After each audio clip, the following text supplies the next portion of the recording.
Mahalakshmi Tathastu mall garment and apparels Ganesh Chaturthi special offer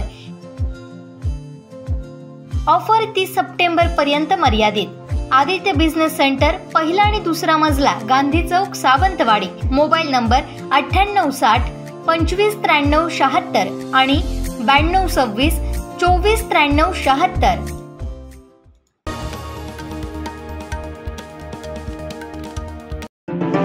या बातमीपत्राचे प्रायोजक आहेत महालक्ष्मी तथास्तु आणि महालक्ष्मी सुपर बाजार।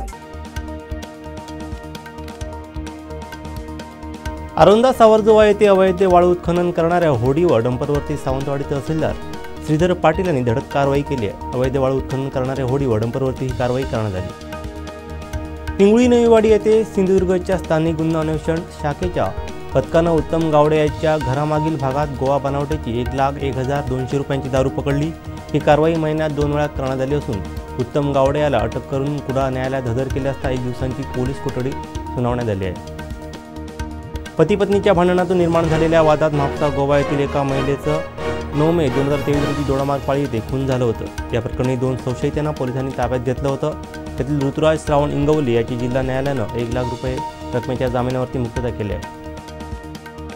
कुडाळ शहरातील प्रतिष्ठित शाळेत शालेय पोषण आहार परस्पर विकण्याचा प्रकार घडलाय। कुडाळ येथील संग्राम सावंत, वैभव जाधव यांनी हा प्रकार उघड केलाय। मुंबई गोवा महामार्गावरती पिंगुळी गुडीपूर वेलकम हॉटेल समोर दुचाकी स्वार समोरासमोर धडकल्यानं अपघात झालाय। वेंगुर्ला नगर परिषदेमार्फत शहरात काढण्यात आलेल्या अमृत कलश यात्रेला उत्स्फूर्त प्रतिसाद मिळाला आहे। भाजप कार्यालय येथे विराजमान होणाऱ्या सिंधुदुर्ग राजाचे आगमन उद्या रविवार 17 सप्टेंबर रोजी सायंकाळी 4 वाजता भाजपचे कुडाळ मालवण विधानसभा प्रभारी निलेश राणे यांच्या उपस्थितीत होणार असल्याचं भाजपचे जिल्हा उपाध्यक्ष रणजित देसाई यांनी सांगितलं आहे। वैभववाडीत गणेशोत्सवानिमित्त येथील गणेशोत्सव कला क्रीडा मंडळाच्या वतीनं यावर्षी खुल्या रस्सीखेच स्पर्धेचं आयोजन करण्यात आलं आहे। 25 सप्टेंबर रोजी शहरातील सार्वजनिक पटांगणावरती दुपारी 3 वाजता ही स्पर्धा सुरू होणार आहे। कुडाळ नगरपंचायत मालकीच्या रस्त्यावरती आज ट्रॅफिक जाम झालेलं पाहायला मिळालं, त्यामुळे नगरपंचायतचा ट्रॅफिक जामचा नियोजनाचा फज्जा उडालेला पाहायला मिळाला। खारेपाटण येथील भोरपी गोपाळ समाज बांधव राहत असलेल्या डोंगर भागातील वस्तीत नुकतंच भूस्खलन झालं होतं। या भागाची पाहणी आमदार नितेश राणे यांनी केली। निपा विषाणूची लागण झालेल्या लोकांमधील मृत्यूचं प्रमाण कोरोना विषाणूपेक्षा होणाऱ्या मृत्यूंपेक्षा जास्त असल्याचं मत तज्ज्ञांनी व्यक्त केलं आहे। निकृष्ट दर्जाच्या कामामुळे पदपथ खचल्याची घटना शुक्रवारी रात्री मुरुड परिसरात घडली। सुदैवाने या दुर्घटनेत जीवितहानी झाली नाही, मात्र पदपथावरती उभ्या असलेल्या 6 दुचाकी खड्ड्यात पडल्या आणि दुचाकीचं मोठं नुकसान झालं आहे। कुर्ला पश्चिम येथील एका SRI इमारतीला शुक्रवारी मध्यरात्री भीषण आग लागली। अग्निशमन दलाच्या जवानांनी या इमारतीत धडकलेल्या 50 ते 60 जणांना सुखरूपपणे बाहेर काढलं। शासकीय कर्मचारी व अधिकाऱ्यांवरती नियमबाह्य काम करण्यासाठी दबाव टाकणाऱ्या लोकप्रतिनिधी आणि समाजकंटकांना जरब बसवण्यासाठी भारतीय दंड विधानातील कलम 353 व 332 मध्ये 6 वर्षांपूर्वी केलेली तरतूद नुकतीच रद्द करण्यात आली। या निर्णयाविरोधात महाराष्ट्र राज्य राज्यपत्रित अधिकारी महासंघानं मंत्रालयाच्या प्रवेशद्वाराबाहेर शुक्रवारी निदर्शने केली। ठाकरे गटाचे आमदार रवींद्र वायकर आणि त्यांची पत्नी यांसह 6 जणांविरोधात आझाद मैदान पोलीस ठाण्यात फसवणुकीचा गुन्हा दाखल करण्यात आला आहे। राज्यातील 194 तालुक्यात गेल्या 4 आठवड्यांपासून पावसानं दडी मारल्यानं शासकीय निकषानुसार दुष्काळ जाहीर करण्याजोगी परिस्थिती निर्माण झाली आहे। मुंबईतल्या घाटकोपर या ठिकाणी भाजप आमदार राम कदम यांच्या उपस्थितीत राजस्थानातून आलेले कंबलवाले बाबा हे अंगावरती घोंगडे टाकून दिव्यांगांना बरं करतो असा दावा करत आहेत। यावरती सुप्रिया सुळेंनी संतप्त प्रतिक्रिया दिली आहे। जैसलमेरच्या जिल्हाधिकारी आणि सोशल मीडियावरती कायमच चर्चेत असणाऱ्या IAS अधिकारी टीना डाबी यांना पुत्ररत्न झाला आहे।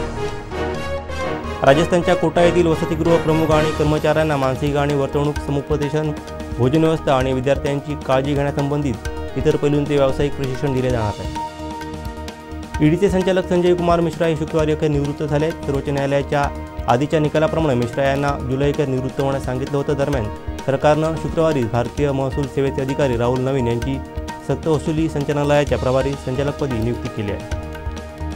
आजतक या वृत्तवाहिनीचे सल्लागार संपादक सुधीर चौधरी यांना अटक करू नये असे आदेश कर्नाटक उच्च न्यायालयानं शुक्रवारी दिले, मात्र त्याचवेळी आपल्या विरोधात दाखल करण्यात आलेल्या FIRला स्थगिती द्यावी ही चौधरी यांची मागणी न्यायालयानं अमान्य केली। आगामी लोकसभा निवडणुकीसाठी राजकीय पक्षांची तयारी आणि पुणे मतदारसंघावरती दावे प्रतिदावे सुरू झाले असतानाच महाराष्ट्र नवनिर्माण सेनेनेही पुणे लोकसभा निवडणूक लढवण्याचा निर्णय घेतला आहे। दारू पिताना झालेल्या वादातून दोघा मित्रांनी PMP चालकाचा खून केल्याची घटना शनिवारी सकाळी उघडकीस आली। भिवंडी येथील नियंत्रण कक्षाचे पोलीस नाईक मिलिंद निकम यांच्या विरोधात 5 लाख रुपयांची लाच स्वीकारल्याप्रकरणी शांतीनगर पोलीस ठाण्यात गुन्हा दाखल करण्यात आला आहे. पुणे पिंपरी चिंचवड शहर तसंच ग्रामीण भागात चोरी, घरफोडी, लूटमारीच्या 53 गुन्ह्यांमध्ये फरारी असलेल्या चोरट्याला ग्रामीण पोलिसांच्या स्थानिक गुन्हे अन्वेषण शाखेनं कोरेगाव भीमा परिसरातून अटक केली आहे. या बातमीपत्राचे प्रायोजक आहेत महालक्ष्मी तथास्तु आणि महालक्ष्मी सुपर बाजार. आमचे दिवसभरातले सर्व अपडेट्स, ताज्या घडामोडी आणि थेट लाईव्ह पाहण्यासाठी सबस्क्राईब करा, लाईक करा कोकणचं नंबर 1 महा चॅनल कोकण 7 लाईव्हचं YouTube चॅनल.